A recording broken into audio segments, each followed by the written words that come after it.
Okay, అందరికీ నమస్కారం అండి. జగన్మోహన్ రెడ్డి ప్రభుత్వం ఏదైతే పోలీసు వ్యవస్థని గత 5 సంవత్సరాలుగా దుర్వినియోగం చేస్తూ ప్రతిపక్ష పార్టీల మీద, ప్రతిపక్ష పార్టీ నాయకుల మీద, మాజీ ముఖ్యమంత్రి మీద, అలాగే తెలుగుదేశం పార్టీ జాతీయ కార్యదర్శి నారా లోకేష్ గారి మీద ఏ విధంగా అయితే తప్పుడు కేసులు గత 5 సంవత్సరాల నుంచి నిరంతరం పెడతా ఉన్నారో, దాన్నే మళ్ళీ ఎన్నికల కోడ్ వచ్చిన తర్వాత అధికారులందరూ కూడా ఎన్నికల కోడ్ కమిషన్ గారి పరిధిలోకి వెళ్ళిపోతారు. కానీ ఇక్కడ ఏ రాష్ట్రంలో జరిగినటువంటి వింత పోకడ ఆంధ్రప్రదేశ్ రాష్ట్రంలో జరుగుతూ ఉంది. దీని మీద ఎన్నికల కమిషనర్ గారు కూడా దృష్టి పెట్టాలి. ఎందుకంటే ఇవాళ ఆపద్ధర్మ ముఖ్యమంత్రిగా ఉన్నటువంటి జగన్మోహన్ రెడ్డి, ఎమ్మెల్యే లేరు, మంత్రులు లేరు, ముఖ్యమంత్రి లేడు, కంప్లీట్గా ఎలక్షను కోడ్లోకి, నిబంధనలోకి రాష్ట్రంలో అన్ని వ్యవస్థలు వచ్చిన తర్వాత కూడా మీ కళ్ళ ముందే తప్పుడు కేసులు పెట్టి నామినేషన్ వేసినటువంటి నన్ను ఈరోజు పోలీసులు నిత్యం వేధిస్తూ ఉన్నారు. నిత్యం 100 మంది పోలీసులు నిన్న మా ఆఫీస్ చుట్టుముట్టారు. 100 మంది, 2 ఏసీపీలు, 4 సిఐలు, 6-7 ఎస్ఐలు, కానిస్టేబుల్స్, టాస్క్ ఫోర్సు, వీళ్ళందరూ కూడా ఒక యుద్ధానికి వచ్చినట్టుగా విజయవాడ సిపి మా మీదకి పంపించాడు. మేము అడుగుతూ ఉన్నాం, ఏం తప్పు చేశాం? మేము రోజు ప్రజల్లో ఉన్నాం. సీఎం మీద గులకరాయి దాడి జరిగితే దానికి ఒక మైనర్ని తప్పుడు కేసులో ఇరికిచ్చి అతన్ని లోపల పెట్టారు. మళ్ళా ఈరోజు 164 స్టేట్మెంట్ అంట.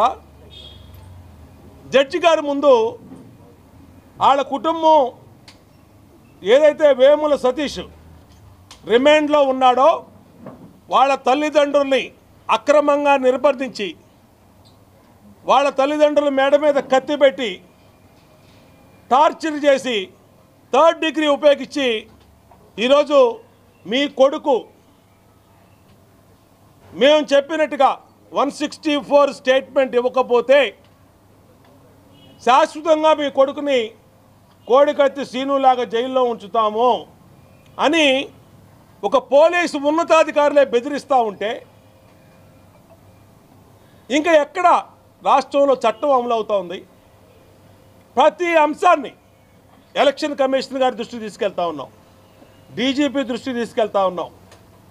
మొత్తం డీజీపీ, సిపి, ఏసీపీలు అందరూ ఒక సిండికేట్గా ఏర్పడి,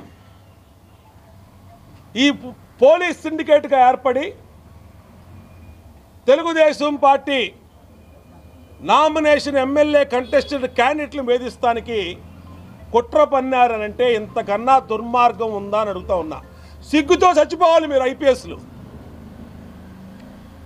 మీరు ఉన్నతమైన చదువులు చదువుకొని కష్టపడి ఐపీఎస్లు అయ్యి ఇవాళ ఒక నేరగాడి చేతిలో కీలుబొమ్మలుగా మారిపోయారంటే ఇంతకన్నా దుర్మార్గం ఉందా?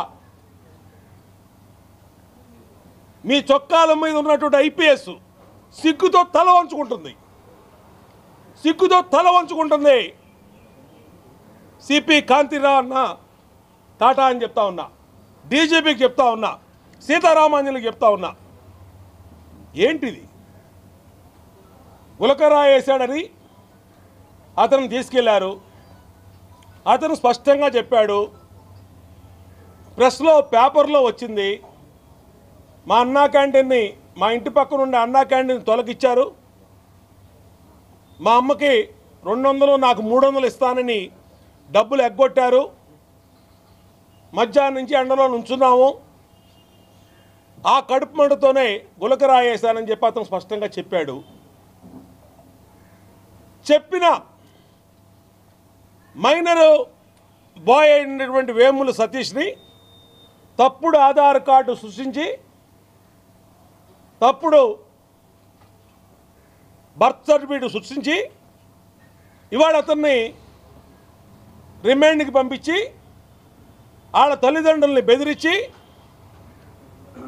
2 రోజుల నుంచి వేముల సతీష్ వాళ్ళ అమ్మ నాన్న పోలీసుల చిత్రహింసలు తట్టుకోలేక మేము పెద్దవాళ్ళమండి మా అబ్బాయి అలా తప్పు చేయలేదండి బతిమలాడుకుంటా ఉన్నా ఈ పోలీసుల మనసు కరగలేదు. మాకు తాడేపల్లి నుంచి ఆదేశాలు వచ్చినాయి, మేము చేయాల్సిందే, మీ అబ్బాయి కన్ఫెషన్ స్టేట్మెంట్ ఇవ్వాల్సిందే అని ఇవాళ జడ్జి గారి ముందు 164 స్టేట్మెంట్కి పెడతా ఉన్నారు.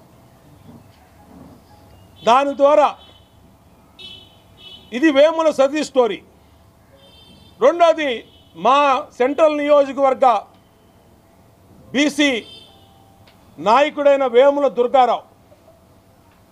ఇతను పాపం ఏంటంటే ఆ వడ్డెరగూడెంలో ఉండటం ఇతను పాపం. ఇతనికి రాయేసిన అతను వేముల, ఇతను కూడా వేముల. ఏ సంబంధం లేనటువంటి ఇతను తీసుకుని వెళ్ళి 6 రోజులైంది. ఎక్కడున్నాడో తెలియదు. కోర్టుకు బెటరు, రిమాండ్ చూపించరు.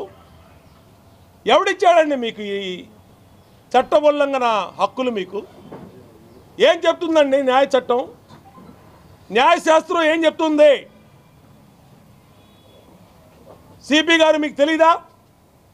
24 అవర్స్ లోపు జడ్జి గారు ముందు పెట్టాలని తెలీదా మీకు? 6 రోజుల నుంచి ఎవరో కాకినాడ నుంచి ఏసీపీ హనుమంతరావుని పిలిపించారు. రమణమూర్తి అనే ఏసీపీని గుంటూరు నుంచి పిలిపించి చిత్రహింసలు వేముల దుర్గారావుని వాళ్ళ తాలూకా 5 ఆడవాళ్ళని ఇవాళ కూడా వాళ్ళ ఇంటి మొహం చూడాల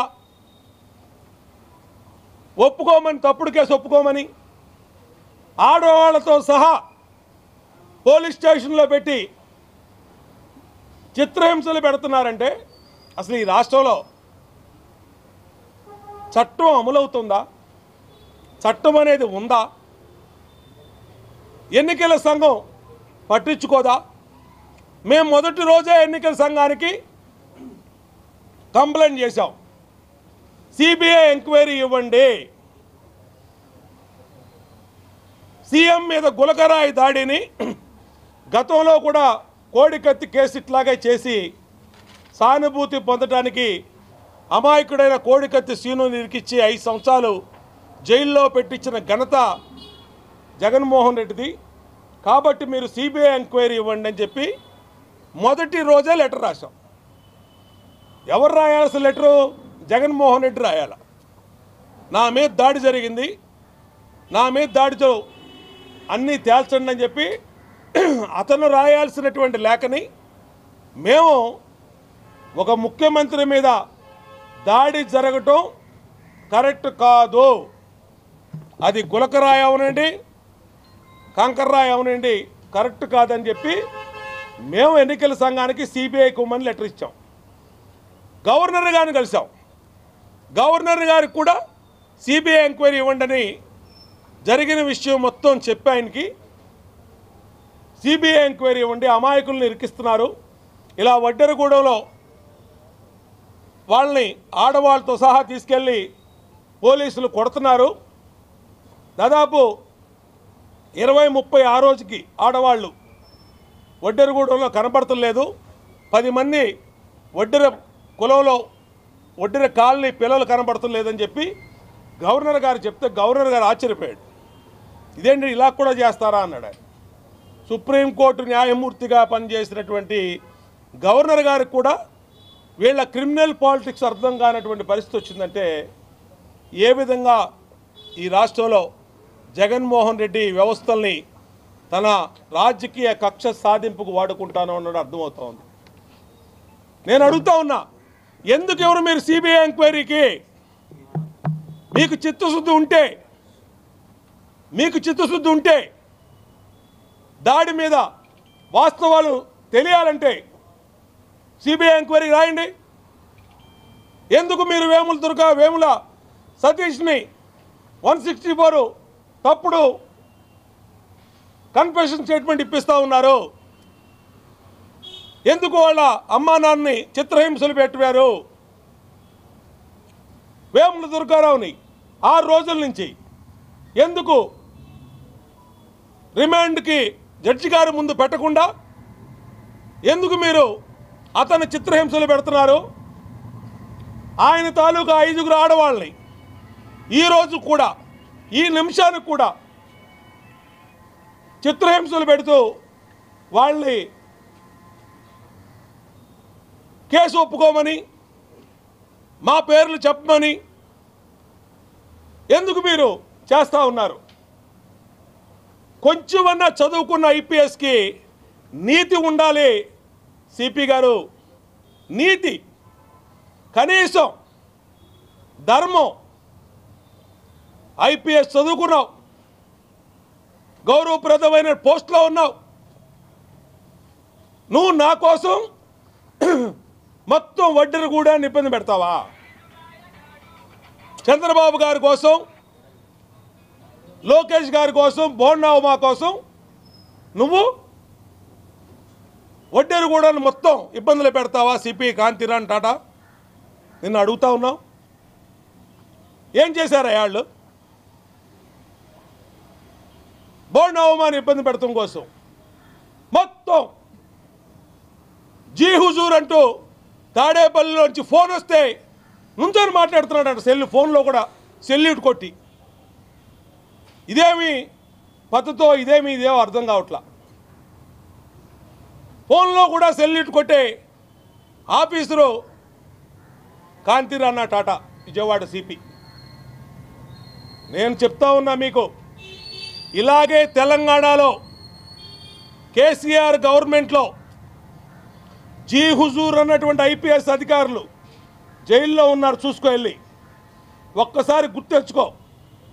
గవర్నమెంట్ మారినాక వాళ్ళ ఫోన్ ట్యాపింగ్లు, వాళ్ళ బాగోతాలు మొత్తం కూడా బయటకు వచ్చి ఇవాళ ఊచలు లెక్క పెడతా ఉన్నారు. విదేశాలకు పారిపోయారు. రేపు వచ్చేది జూన్ 4వ తారీఖున మా గవర్నమెంట్ వస్తుంది. రేపు ఈ రాష్ట్రంలో గవర్నమెంట్ మారంగానే తప్పులు చేసిన మీరు ఎక్కడికి పోతారని అడుగుతా ఉన్నా. ఎక్కడికి పోతారు? జగన్మోహన్ రెడ్డి అంటే జైలుకి పోతాడు, లేదంటే విదేశాలకు పోతాడు. మీరు ఎక్కడికి పోతారని అడుగుతా ఉన్నా. కాబట్టి జాగ్రత్తగా చట్టాన్ని, ధర్మాన్ని పాటించండి. మేము ఆల్రెడీ ఈరోజు హైకోర్టు చీఫ్ జస్టిస్ గారికి కూడా నేను మెసేజ్ పెట్టా. ఎన్నికల ప్రధాన కమిషనర్ గారికి కూడా మెసేజ్ పెట్టా. నేను మిమ్మల్ని విడిచిపెట్టను. బోండా ఉమాని తప్పుడు కేసులో అక్రమంగా ఇరికించాలనంటే మిమ్మల్ని ఈజీగా వదిలిపెట్టను. గుర్తుపెట్టుకోండి. నిన్న 100 మంది పోలీసులు మా ఆఫీస్ దగ్గర పంపించాల్సినటువంటి అవసరం నీకేంటి? ఏం అవసరం అని అడుగుతా ఉన్నా. మేము జనాలను తిరుగుతున్నాంగా. నిన్న ఒక్కడిని వెళ్ళి ఊరేగింపు కూడా లేకుండా నామినేషన్ వేసి వచ్చాం. మా కోసం, ఒక్కడి కోసం ఇంతమంది పోలీసా? తప్పుడు కేసు కోసం వేముల సతీష్ తల్లిదండ్రులు ఇబ్బంది పెడతారా? 3rd డిగ్రీ ఉపయోగిస్తారా? తప్పుడు కన్ఫెషన్ స్టేట్మెంట్ ఇప్పిస్తారా? వేముల దుర్గారావుని 6 రోజుల నుంచి ఏమైపోయాడో కూడా తెలియదు. అసలు బతుకున్నాడో లేడో కూడా తెలియనటువంటి పరిస్థితి. ఈ పోలీసులు అతను ఉంచారా, లేదంటే వివేకానంద రెడ్డి గారిలాగా ఇతను కూడా ఏమన్నా చేశారా? సమాధానం చెప్పు సిపి అని అడుగుతా ఉన్న విజయవాడ సిపిని. నా మీద కనుక తప్పుడు కేసులు కనుక పెట్టాలని చూస్తే న్యాయ పోరాటం చేస్తాను, విడిచిపెట్టే ప్రసక్తి లేదు. మీరు రేపు గవర్నమెంట్ మారినాకైనా సరే దీని మీద మొత్తం గులకరాయి దాడి మీద సమగ్ర విచారణ చేపిస్తాం. మొత్తం ఈ అధికారులను కూడా ఏదైతే ఫ్యాబ్రికేటెడ్ స్టేట్మెంట్లు ఇప్పించి ఒడ్డర సామాజిక వర్గాన్ని చిత్రహింసలు పెట్టారో వీళ్ళందరినీ కూడా రేపు కోర్టులకు ఈడుస్తాం, జైలుకు కూడా పంపిస్తాం. గుర్తుపెట్టుకోండి, జైలుకు కూడా పంపిస్తాం. తెలంగాణలో ఏ విధంగా జరిగిందో రేపు మీకు గవర్నమెంట్ మారంగానే ఇంకా మే 13 20 రోజులు ఉంది. ఇంకా 20 రోజుల్లో ఎన్నికలు. జూన్ 4వ తారీఖు కౌంటింగు ఖచ్చితంగా అయిపోయినాక కొత్త ప్రభుత్వంలో సమగ్ర విచారణ జరుగుద్ది. మీరు చేసిన తప్పులకి జైలుకి వెళ్ళడానికి కూడా సిద్ధంగా ఉండాలి, తప్పు చేసిన అధికారులకని హెచ్చరిస్తా ఉన్నా.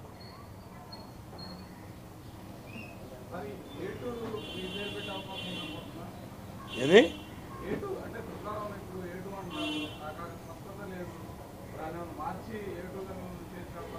ఇది ఏమన్నా చేస్తారండి? క్రిమినల్ పాలిటిక్స్ నడుస్తూ ఉన్నాయి. మేము ఎన్నికల కమిషనర్ గారికి స్పష్టంగా డే 1 లెటర్ ఇచ్చాం. ఏమని? దీని మీద సమగ్ర విచారణ సిబిఐ విచారణ చేయండి, ఎవరు తప్పు చేస్తే వాళ్ళు పట్టుకుంటారు. వాళ్ళు ఈ తప్పుడు అధికారులు ఎవరైతే వైసీపీకి సలాం కొడుతున్న ఐపీఎస్లు వీళ్ళని విధుల నుంచి తప్పించండి అని కూడా చెప్పాం. మేము వేముల దుర్గారావు కుటుంబాన్ని వారం రోజుల నుంచి ఆడవాళ్ళని కూడా పోలీస్ స్టేషన్లో పెట్టారు. 48 గంటల నుంచి వేముల సతీష్ తల్లిదండ్రుల్ని చిత్రహింసలు గురి చేసి ఇవాళ 164 స్టేట్మెంట్ ఇప్పిస్తూ ఉన్నారు. కాబట్టి ఏమి జరుగుతుందా అనేది పోలీసులకే తెలియాలి. నేను మీడియా ద్వారా విజయవాడ సిపికి, డీజీపీకి, ఇంటెలిజెన్స్ చీఫ్కి హెచ్చరిస్తూ ఉన్నా. అనవసరంగా కనుక మీరు తప్పుడు కేసుల్లో మమ్మల్ని ఇరికించాలని చూస్తే మీకు హైదరాబాద్ పోలీసుల గతే పట్టుద్ది. ఖచ్చితంగా ఊచలు లెక్క పెట్టిస్తాం మిమ్మల్ని.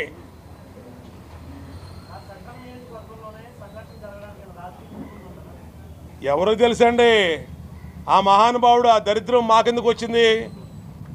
మా నియోజకవర్గం రావడం ఏంటి? ఆడేవడో గులకరాయి వేయడం ఏంటి? ఆ గులకరాయి ఈడీ తగలడం ఏంటి? దీన్ని మా ఇంటి ముందు ప్రచారానికి వెళ్లకుండా మా ఇంటి ముందు 100 మంది పోలీసులు పెడతాం ఏంటి? ఇదంతా ఏం నాటకం? ఒక అభ్యర్థి నామినేషన్ వేసిన అభ్యర్థిని ఈ విధంగా నామినేషన్ వేసింది ఏంటండి? ఎన్నికల ప్రక్రియ అపహాస్యం చేస్తూ ఉన్నారు. ఇక్కడ ఎన్నికల ప్రక్రియని ఒక పార్సులాగా చేస్తూ ఉన్నారు. నా ఇంటి ముందు, నా ఆఫీసు ముందు నిన్న అంతమంది పోలీసులు వచ్చారంటే దేనికి వచ్చారు? నిన్న మా కార్యకర్తలు కనుక నిలవబడపోతే నిన్నే అక్రమ కేసుల్లో కస్టడీలో తీసుకునేవాళ్ళు. ఇలా ప్రచారానికి వెళ్లకుండా ఇదేనా జగన్ 175/175 అన్నావు? ఇదేనా నీ తప్పుడు ఆలోచన? చెత్త పార్టీ, చెత్తనాయాళ్ళు.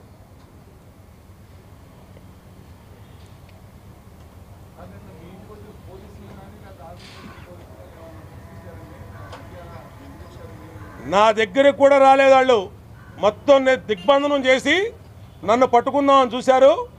దాదాపు 1500 మంది కార్యకర్తలు, మా కార్యకర్తలు వచ్చి నన్ను అక్కడి నుంచి తీసుకొచ్చారు బయటికి.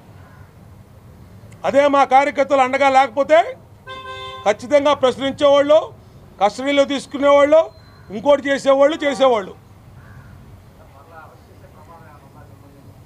ఏం చెప్పగలమండి? ఇప్పుడు నేను వచ్చింది దేనికి? నాతో కబుర్లు చెప్పడానికి వచ్చారు వీళ్ళు 100 మంది పోలీసులు. టాస్క్ ఫోర్స్ ఏసీపీ అంట, అతను నార్త్ ఏసీపీ అంట, టాస్క్ ఫోర్స్ సిఏ అంట, టాస్క్ ఫోర్స్ ఎస్ఐలు అంట, కానిస్టేబుల్స్ అంట. వీళ్ళందరూ దేనికి వచ్చారు? కస్టడీ తీసుకుందామని వచ్చారు. తప్పుడు కేసుల్లో సందు దొరికితే నిన్నే పట్టుకుపోయేవాళ్ళు, మళ్ళీ ఇవాళ రేపని చూస్తాను. నేను విడిచిపెట్టినని న్యాయ పోరాటం చేస్తాను. ఆల్రెడీ చీఫ్ జస్టిస్కి మెసేజ్ కూడా పెట్టాం.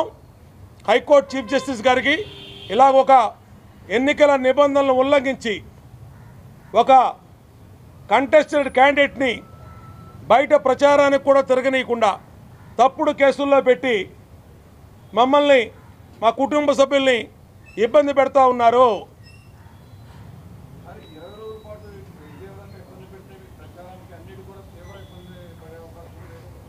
అదే కదండి వాళ్ళ ఉద్దేశం ఏంటి? వైసీపీ ఉద్దేశం తెలుగుదేశం పార్టీ అభ్యర్థుల్ని, పోటీ చేస్తున్న అభ్యర్థుల్ని వాళ్ళ సొంత వైసీపీ పోలీసుల చేత మమ్మల్ని ఇబ్బంది పెట్టి వాళ్ళు ఇష్టారాజ్యంగా చేసుకోవాలని చూస్తూ ఉన్నారు. దాన్నే మళ్ళీ ఎన్నికల కమిషనర్ గారు కూడా కంప్లైంట్ ఇచ్చాం. ఇక్కడ ఎన్నికల కమిషనర్ గారు ప్రధానంగా స్పందించాలి. మీ పరిధిలో ఉన్నటువంటి పరిపాలనలో ఇలాగ అక్రమంగా పాలకపక్షం వైసీపీ సొంత పోలీసులను ఉపయోగించి ఈ విధంగా చేస్తూ ఉందంటే మరి మీరు ఎలా చూస్తూ ఊరుకుంటున్నారు? మీరు చర్యలు తీసుకోండి. చేతులు జోడించి ఎలక్షన్ ప్రధాన కమిషనర్ గారిని కోరుతున్నాం. చీఫ్ జస్టిస్ ఆఫ్ హైకోర్టు వారికి కూడా మెసేజ్ పెట్టాం. ఖచ్చితంగా న్యాయ పోరాటం న్యాయపరంగా అన్ని చర్యలు తీసుకుంటాం.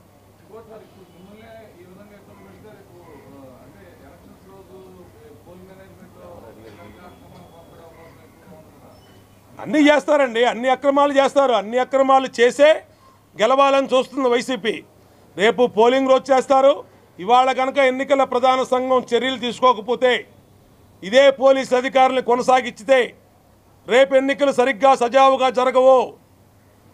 రేపు 13వ తారీఖు పోలింగు ఇదే పోలీసులతో ఓటర్లను కూడా భయపెట్టి, నాయకుల్ని భయపెట్టి, మహిళల్ని భయపెట్టి, పోలీసుల చేత చిత్రహింసలు పెట్టి వీళ్ళకు అనుకూలంగా ఓటింగ్ కూడా వేయించుకునే ప్రమాదం ఉంది. దానికనే ఎన్నికల ప్రధాన కమిషనర్ గారిని మేము విజ్ఞప్తి చేస్తున్నాం. సెంట్రల్ ఎలక్షన్ కమిషన్ కూడా మెయిల్ ఇస్తున్నాం. ఢిల్లీలో మా ఎంపీలు కనకమేడ రవీంద్ర కుమార్ గారు వాళ్ళు కూడా అపాయింట్మెంట్ అడిగారు. అపాయింట్మెంట్ ఇస్తే ఢిల్లీలో కేంద్ర ఎన్నికల కమిషనర్ గారిని కూడా కలుస్తాం. ఓకే అండి.